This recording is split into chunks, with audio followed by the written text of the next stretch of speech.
So what we have here is the back of an actual dryer. We ripped it apart and reconfigured it so we can actually demonstrate our LintAlert calibration and installation, along with making sure that the product syncs up with our mobile app under the Protected Pro brand.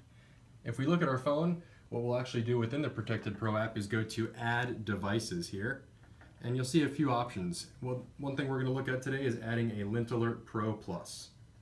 This will provide us 6 steps to actually get the device installed, most of which is the basic installation of the device itself, cleaning the duct, poking a hole in the transition duct, installing our tap fitting, tightening the tubing on the tap fitting, and trimming the tube at the bottom to make sure there's no bending or sagging.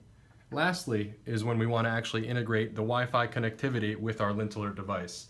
And as you'll see in the app, it's asking us to press the side buttons on our LintAlert, which are located right here. You'll see a circle and a square button, and based on those instructions, we are going to press the circle once and hold the square for about 3 seconds. 1, 2, 3.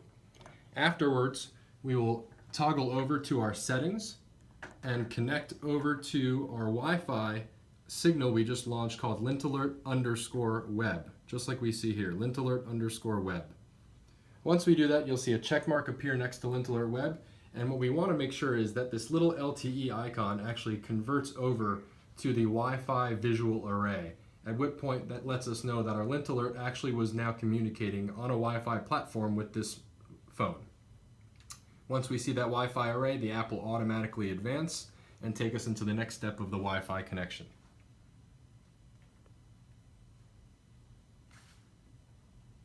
And I'll go ahead and toggle over to the app so we can actually see that take place as well as soon as that does connect from LTE over to Wi-Fi.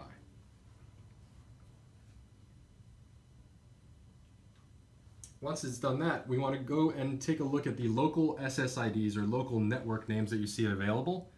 In our office, we have this one here, and I'm going to go ahead and now enter our network's password. Once you've entered your password, leave all the prompts as is and go ahead and press commit.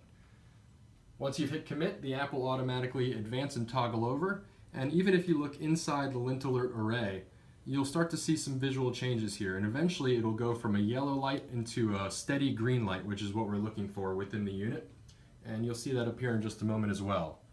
The screen is now telling us that it is verifying the connection.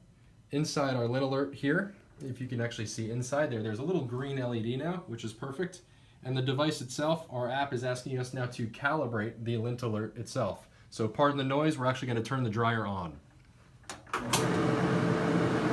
The dryer on. Now we can see some added pressure in our system. We have about 0.40 water column inches of pressure, and I'm going to go ahead and calibrate now our LintAlert to 0.40 water column inches. Holding the button in for about 7 seconds, the lights will illuminate 1, 2, 3, 4, 5, and letting go, you will see the diagnostic pressure check of 3 LEDs blinking. Back on our app, it'll automatically advance from calibration. It is now telling us we are done. And just to confirm that we're all set, we see that the dryer is on. And I'm going to click on this device, and now we actually will have a magnehelic gauge readout of this specific unit. We have 0.411 water column inches on our app, and if you toggle back down over here, we have the exact same thing. This is telling us that this LintAlert is all set and ready for that customer.